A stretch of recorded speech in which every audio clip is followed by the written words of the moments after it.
Let's do a study of average Abdul, the average guy who's born into a Muslim family. Imagine me and you, we are sort of like we're doing this experiment. We are watching him from a drone and we are controlling what's happening in his life.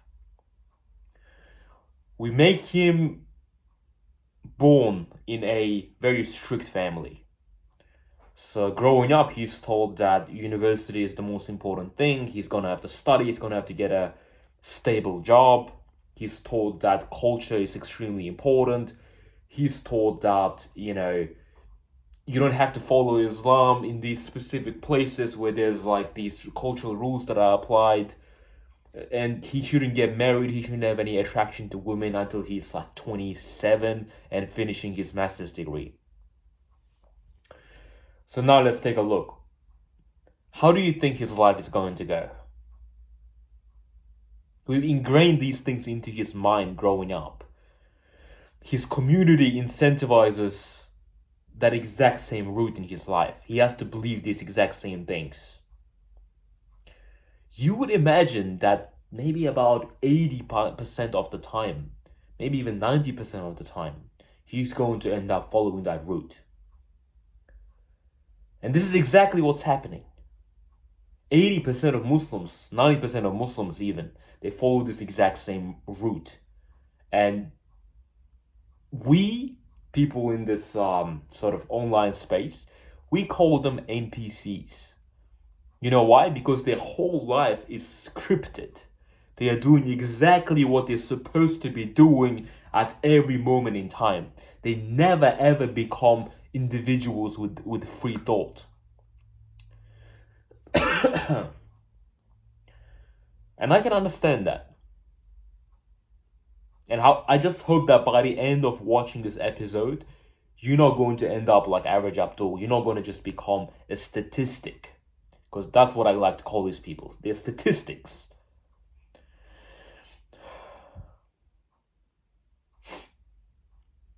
Why do I not blame these people for being what they are? Never breaking out of this norm. Because as soon as you break the script, it's not very fun. We like to imagine that once we stop following the script, now we're going to get rich and everything is going to be amazing. No. When you break that rule, that tradition that people are setting you up to, you are in absolute chaos and you are suffering very deeply. You're going to be doing things every day. You're going to be, maybe going to gym, maybe starting a business, and you're not going to feel like you're doing anything good with your life. You're going to feel like an absolute loser because you're not going to succeed right away, obviously. So for this huge amount of time, you are permanently feeling like you're doing something wrong because your reward system, it's not aligned with your new goals. It's aligned with your previous goals. And you feel guilty. You feel like a loser. So you still haven't finished university and you're trying out these businesses and these jobs. You're a loser. Everybody thinks you're a loser. But you are actually doing the right thing. Not because what you are, not because you're not following the traditional path necessarily, but because you are doing what you feel is right. If you feel like university is right and you go to university, then good on you. But if you feel like this is right for you, but you're doing this because everyone else tells you to do that, you're not really an individual. This is the problem. Now let's take me for an example, and I'm not gonna brag. I promise. I'm not here to brag at all. Statistically, I should have been a very, very, very, very different human being. I should not be sitting here right now making this video. If you took a random person into that study that I told you about before, we put them in a random place with this family, about 98% of the time, that random person wouldn't end up where I am here. They would be in university right now. They would be studying. They would be following some sort of a career. Well, I guess I am following a career, but they would be following a traditional career. They would not know anything that I know. They would not be, I'm not gonna brag, but they would not be in the physical condition that I am. Because they would have never taken up sports, martial art, gym, none of that. My family didn't encourage it. When I was young, the only thing that mattered was to keep my head down, just be a little pussy, and just study and just don't take any credit for your work. Just study and be a good little boy for your entire life. And maybe when you are, that's what I was told, when you were like 40, 50, and you've been a good little boy, then maybe the government will increase your credit and you'll be able to mortgage a house. That's the path that was outlined for me. University was non-negotiable. So why did I not finish university? Doesn't make any sense. It's because I'm a human being, I'm a separate individual. But it wasn't so easy. When I decided not to pursue that specific path, everybody hated on me. Everybody said I was a loser. I didn't care. I went my own path and I made a bunch of money. When I made that bunch of money, guess what? This is not something I've ever told anyone. My family took it from me.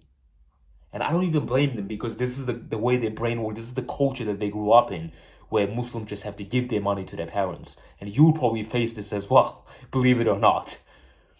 But essentially, I lost all my money. There was quite a bit of money. I lost it because they took it from me. So how am I supposed to succeed? Because my goal was to make enough money so I can invest in the things that I want to invest in. And they were like very promising, big investments that were going to make me rich 100%, inshallah. Didn't work. They took all my money. Guess what I did? I just kept working more and more, because I realized that the path that was set for me was so strictly built that it was going to be an agony to try to break out of it.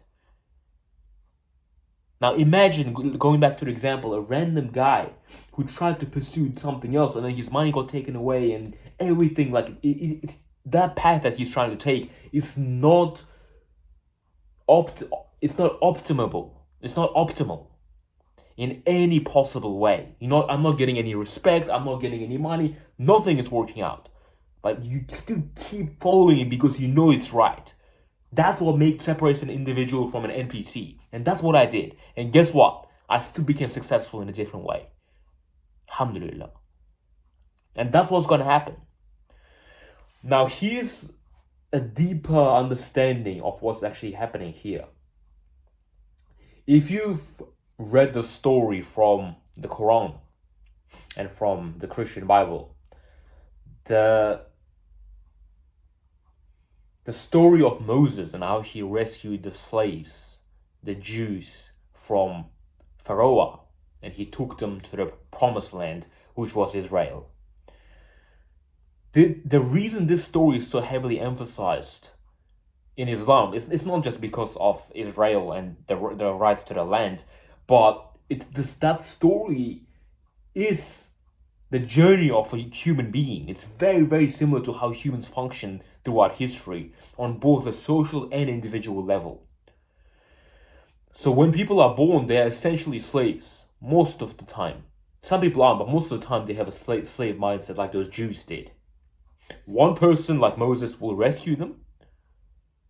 And as they get rescued, what do you think happens? Do you think they become really free and happy and rich? No, they have to walk for 40 years in chaos and agony. The sun is shining, it's the desert, there's animals, they're dying, they're slaves. Guess what they wanted to do in that whole time? They all wanted to go back to being slaves. That was the biggest dream they had. And they were getting angry at Moses. Why did you rescue us? We wanted to. The slave days were so good. And that's what's going to happen to you when you try to break away from your tradition and this culture that they try to set you up to. You're going to be like, oh, I should have just did what my family told me to. I should have just done what the culture told me to. And you're going to be an NPC for the rest of your life. A good man's journey is exactly like this, like how the story goes. You rebel against your culture. You stay in chaos for 40 years. It's not going to be 40 years for you. It might be like 1 or 2, 3, 4, 5 years. But at the end, you get to the promised land. You get to a point where you become an individual. And now you create your own order. And now you no longer feel guilty for abandoning your traditions because you've achieved something way better than that. And by the end, this is how the story of every prophet goes. they come back into their people and they integrate the lessons that they've learned back to them. And every single story is the exact same thing. The hero leaves the village, he kills the dragon and brings the pieces of the dragon and feeds it to his people.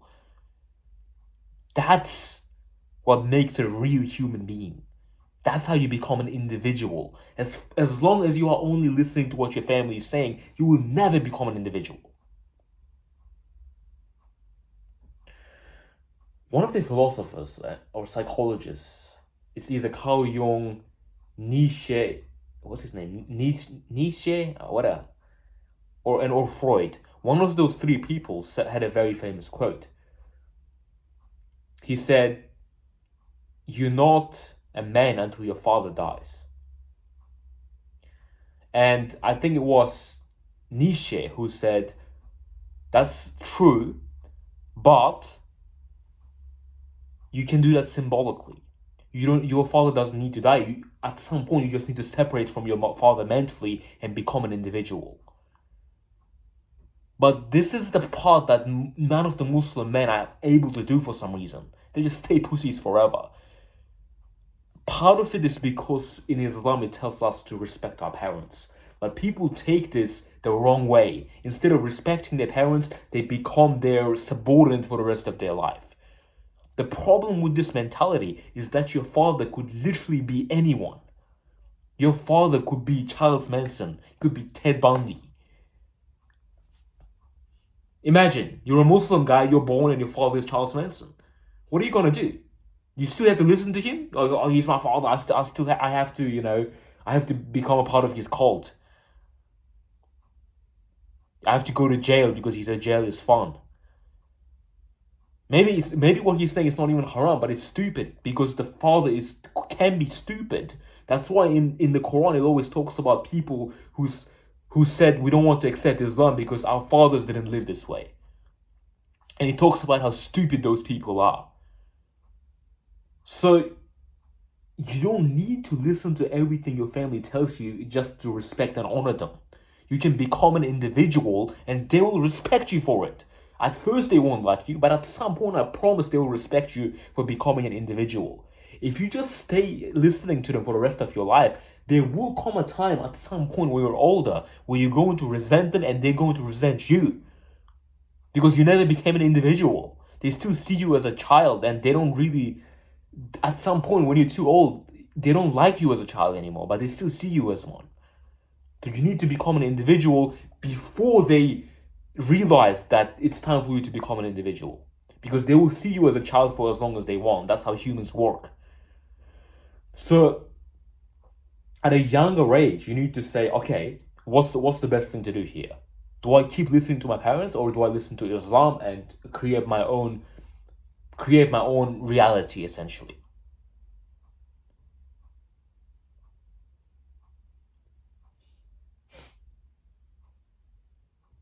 This topic really gets my blood boiling, as you can see.